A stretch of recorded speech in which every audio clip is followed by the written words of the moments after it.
You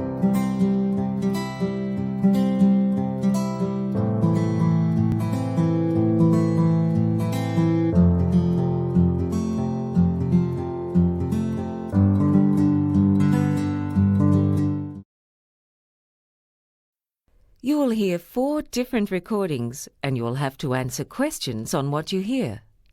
There will be time for you to read the instructions and questions before the recording is played. You will also have the opportunity to check your answers.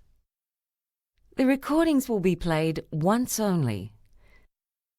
The test is in 4 sections. Write your answers on the question sheet as you listen. At the end of section 4, you have 10 minutes to transfer your answers onto the answer sheet.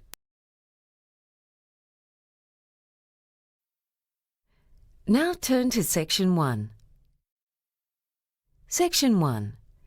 You will hear a woman who is applying for a driving license. First, you have some time to look at questions 1 to 5.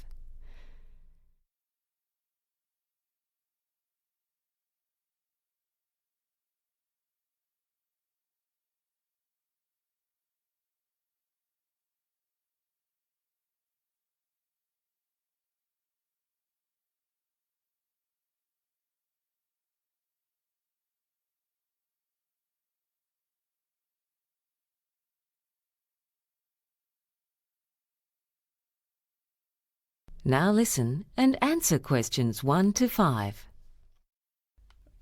Good morning. Can I help you? I'd like to apply for a driving licence. Right. We'll just have to fill in this form. Uh-huh. First, could you tell me your full name?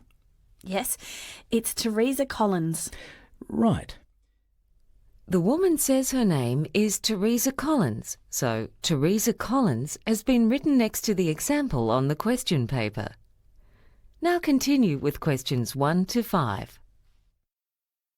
And what type of vehicle would you like to drive? Oh, just a normal car. That's a Class C licence then. Have you ever held a driving licence in another country? Oh no, I'm too young. Anyway, I think I'd be too scared to drive in another country. Right. I'll just need to get some personal details from you. Could I have your date of birth, please? Yes, it's the 17th of March 1994. And what's your address? 28 River Street. That's spelt R-I-V-E-R. Is that right? Yes. And that's in Bentley, isn't it? Yes. OK. And your phone number? I'll give you my home number. It's 3701 8699. Right. And what form of ID do you have with you? Well, I've got a bank card. Here it is. Let's see.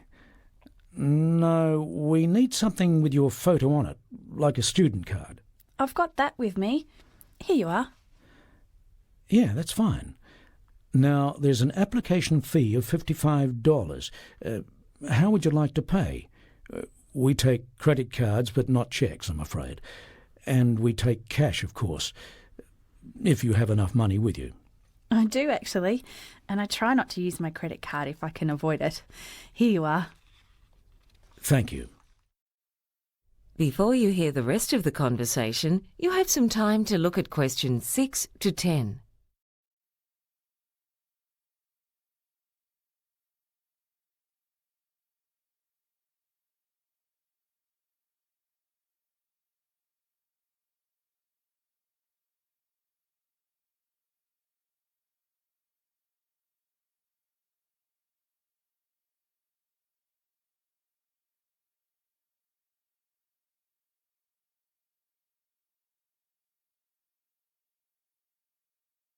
Now listen and answer questions 6 to 10.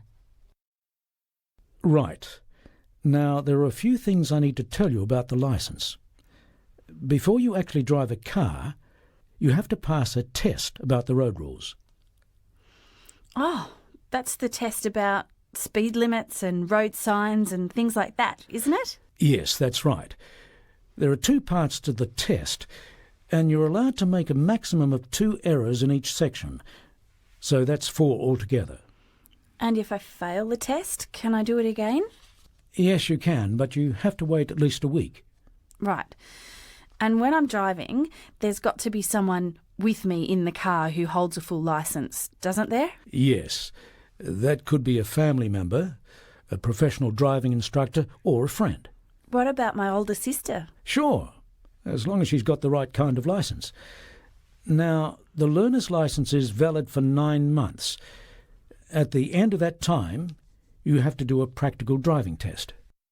If you pass that, you're granted a provisional licence. That expires after 18 months. If you don't pass the practical driving test, you're given a learner's licence for another 6 months. I see. And while I'm still on the learner's licence, how fast can I drive? Well, it depends on the area you're driving in. In most places in the city, there's a speed limit of 60 kilometres an hour. As you probably know, on highways in the countryside, there's often a speed limit of 100 kilometres per hour. But as a learner, you're never allowed to exceed 80, even on a highway. Right. I think that'd be fast enough for me anyway. Is there anything else you need to know? Oh, yeah. I heard there are restrictions on using mobile phones while you're driving. That's right. Until recently, you could only talk on a mobile while you're driving if you used an earphone or hands-free device. But that's been changed. Oh? Yeah. Now you can't use mobiles at all while driving. Not even to send an SMS? Not even to send an SMS. Anyway, if that's all, I'll give you a copy of the book on the road rules. Thanks very much. That is the end of Section 1. You now have half a minute to check your answers.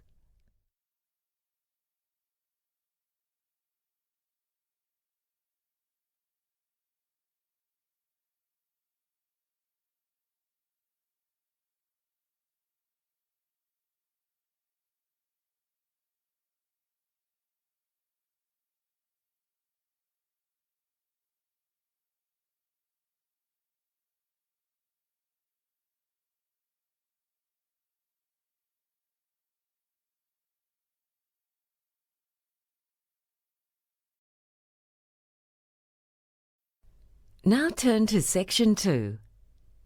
Section 2. You will hear a training officer giving a talk to new staff who will be working at the information desk at an airport. First, you have some time to look at questions 11 to 15.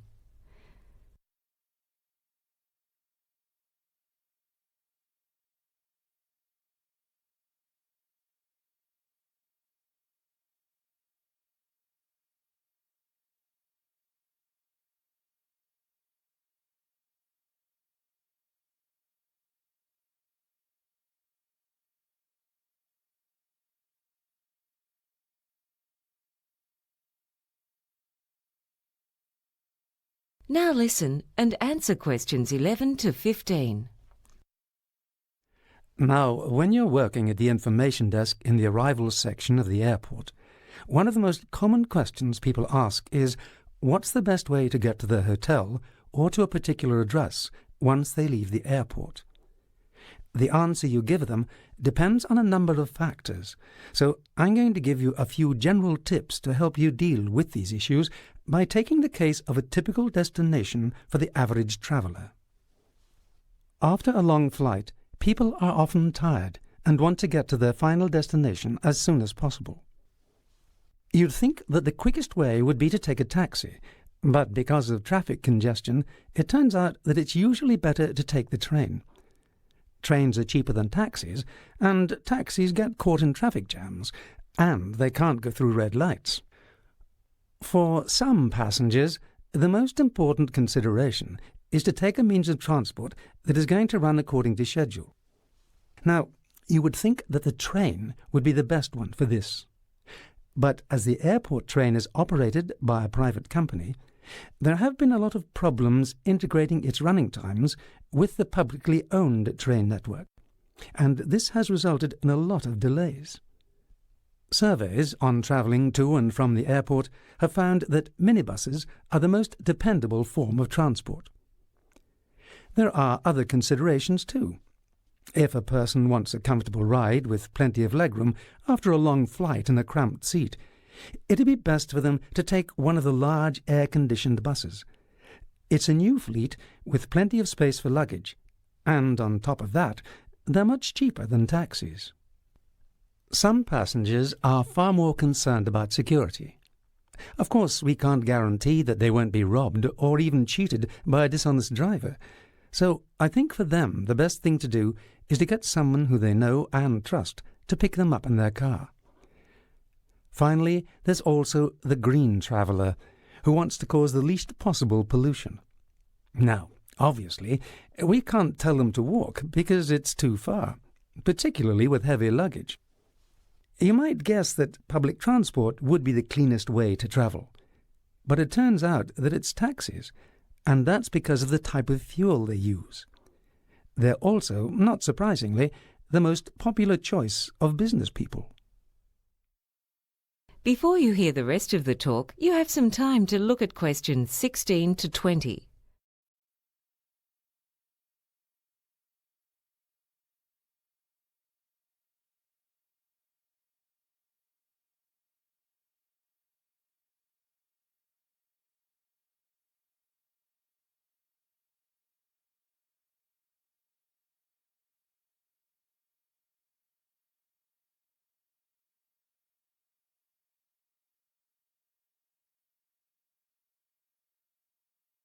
Now listen and answer questions 16 to 20. So far, we've been focusing on the arrivals section of the airport. Now we're going to be looking at the departures section. You've all got a copy of the floor plan of the departures section of the airport. Because of the recent renovations, a lot of people are disoriented when they see it for the first time, so you need to be familiar with the new layout. At the bottom of the floor plan, you can see where the passengers check in. They then go through security control, and in front of them is the information desk, right in the middle of the whole floor plan. Just to the right of the information desk, there's a news agency where you can buy newspapers and magazines. For those who like to do a bit of shopping, to the left of the information desk we have a jewellery store.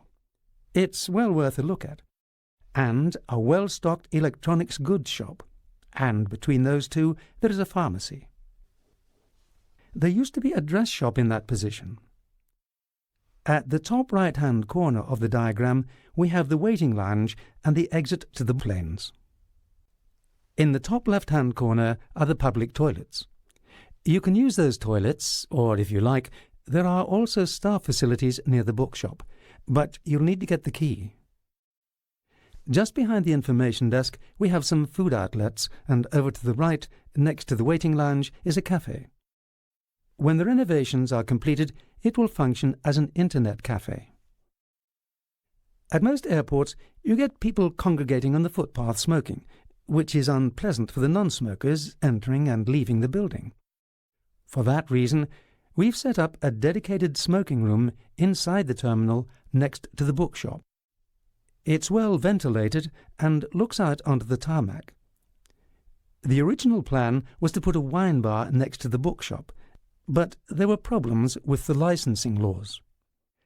I'd encourage you to walk around the airport to familiarize yourselves with the layout, so that you can more easily handle passengers' inquiries. That is the end of section 2. You now have half a minute to check your answers.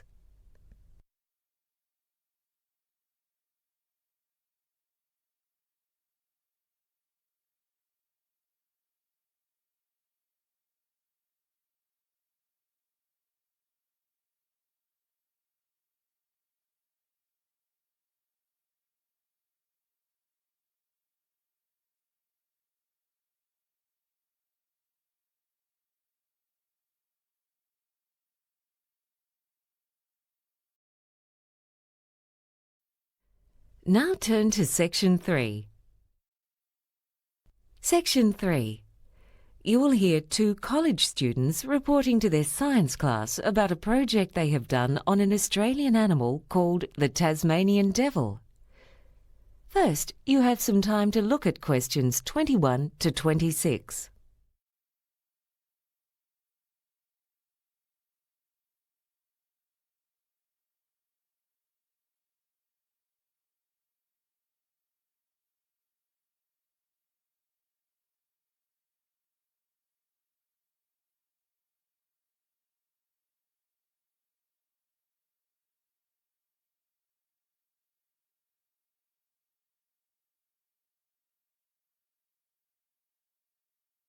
Now listen and answer questions 21 to 26.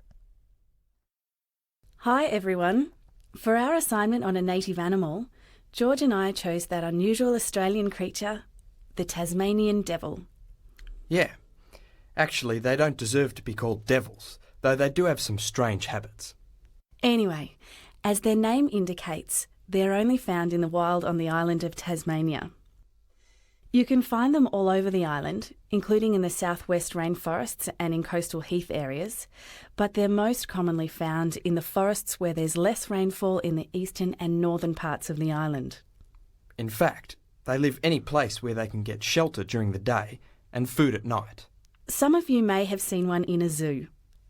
They're about the size of a small dog and are covered with short, soft, black fur with white markings on some parts of their bodies.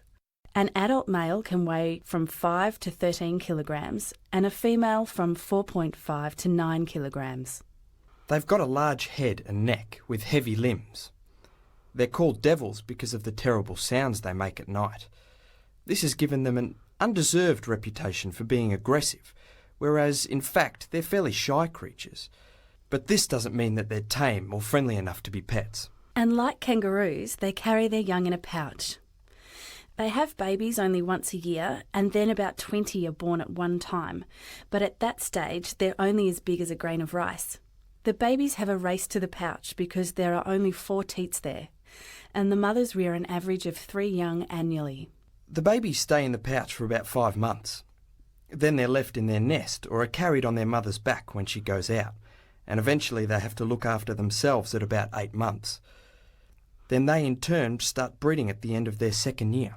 And around 60% of them die in their first summer due to the tough competition for food. The ones that survive can live for up to 7 years, which means they don't live as long as the average domestic dog. No. And it's estimated that now there are between 100,000 and 150,000 of them altogether.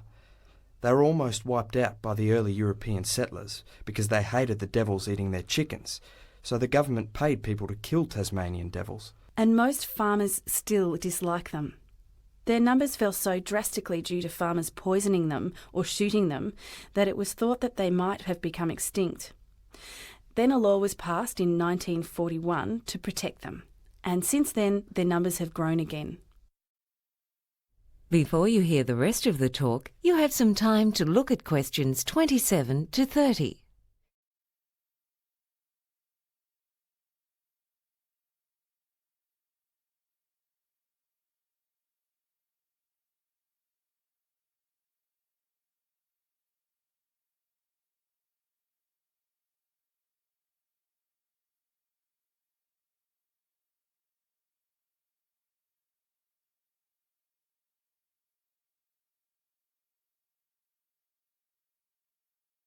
Now listen and answer questions 27 to 30.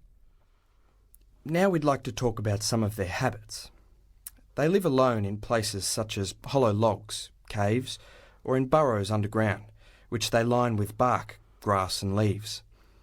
They usually move slowly and look clumsy when they move quickly, but the young ones are more agile and can even climb trees. But one of the most amazing things about Tasmanian devils is how and what they eat. They've got incredibly strong teeth and jaws, so a large male can give you a bite as strong as a 50-kilogram dog. But don't worry, they don't eat people. Some farmers complain about them taking young lambs, but their diet consists predominantly of animals that have already died.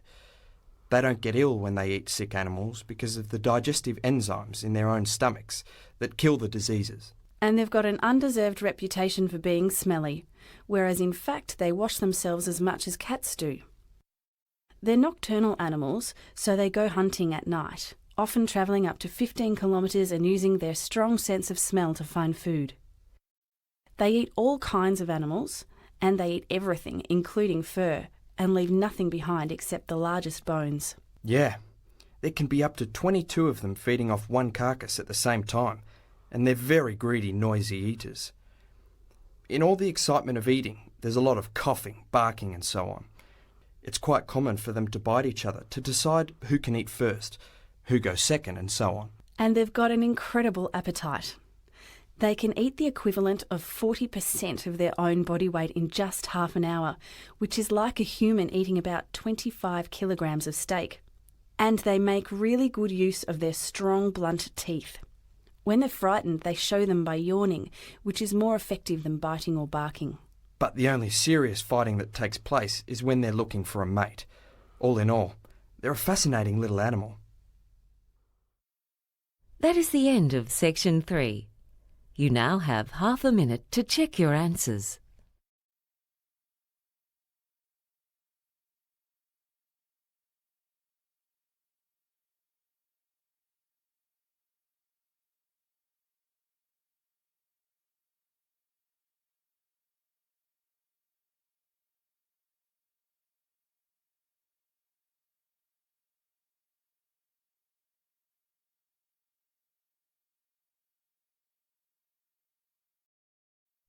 Now turn to Section 4. Section 4. You will hear a lecture by a healthcare researcher to students of health science about the results of a survey on yoga in Australia. First, you have some time to look at questions 31 to 40.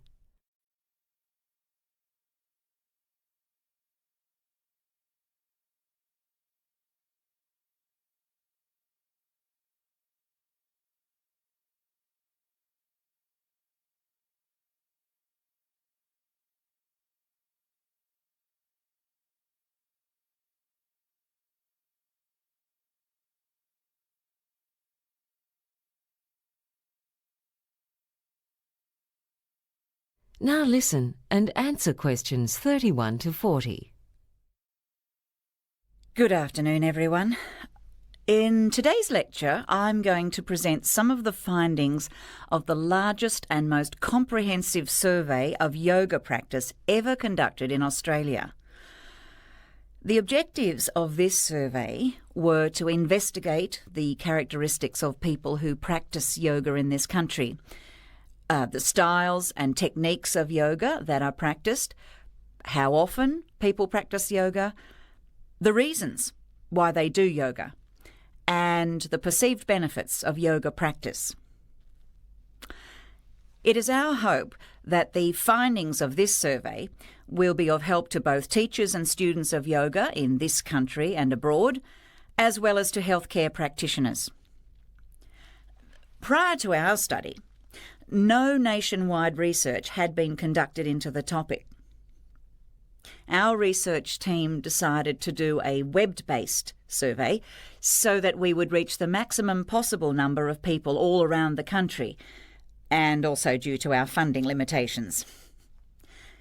The survey was promoted through yoga schools, the media, and by word of mouth.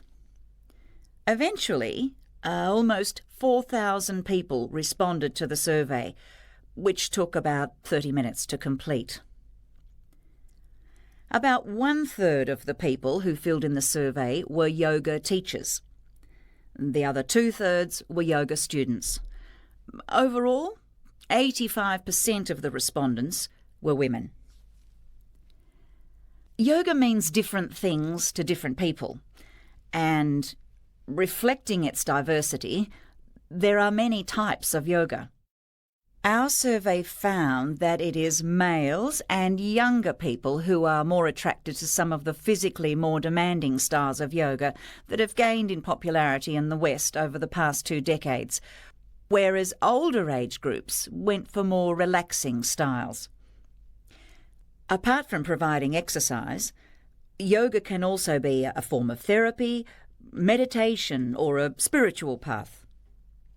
Government agencies have found that around 2% of the adult population practice yoga to a greater or lesser extent, with a much lower participation rate for people who have not yet turned 18. Both their research and our survey found that the age group with the highest participation rate in yoga classes is the 35 to 44-year-old group. There has been a slight decline recently in the popularity of yoga. However, this was in the context of a reduction in physical activities overall among the Australian population. A major reason for this trend is not the rise in the popularity of junk food, but because more and more people are playing computer games. 56% of the yoga students who responded to our survey attend class once or twice a week. In contrast, and not surprisingly, the same percentage of the yoga teachers in our survey said they taught or practiced yoga between 5 and 7 times per week. Most people initially take up yoga to improve their health and fitness, with an emphasis on flexibility and strength, but also in order to reduce stress or as a treatment for a physical problem, particularly for a bad back.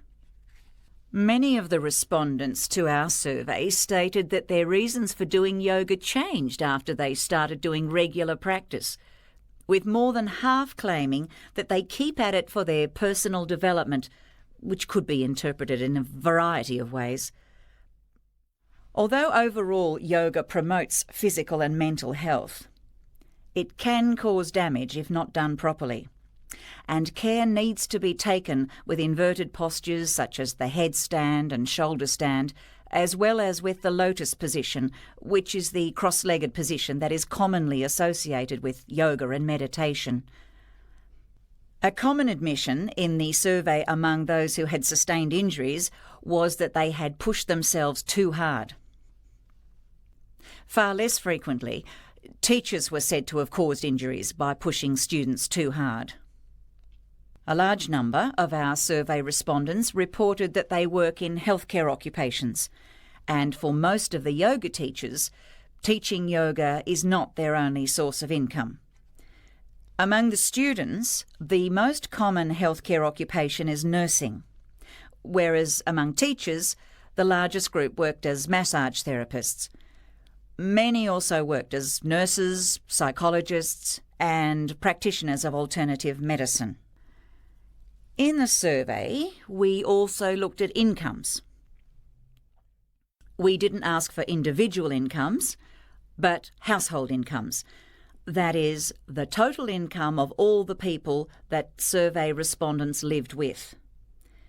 We found that around 3/4 of the students and 60% of the teachers have a household income above $50,000 per year, whereas just 9% of the students are on an annual household income below $30,000. 1 in 5 of the teachers belong to this group. It would seem that being a yoga teacher is not a path to riches. Yoga itself isn't that expensive, with the average person spending just under $100 a month on yoga practice and accessories. Overall, yoga was found to have a positive impact on people's lives, with a clear majority concluding that their physical, mental and emotional health, as well as their relationships, were better or much better than before they started doing yoga. That is the end of Section 4. You now have half a minute to check your answers.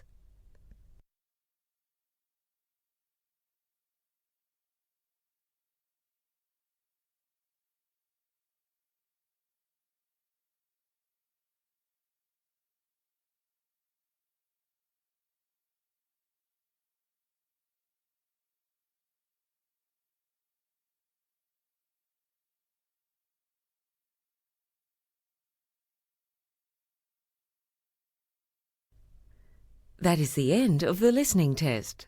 You now have 10 minutes to transfer your answers to the answer sheet.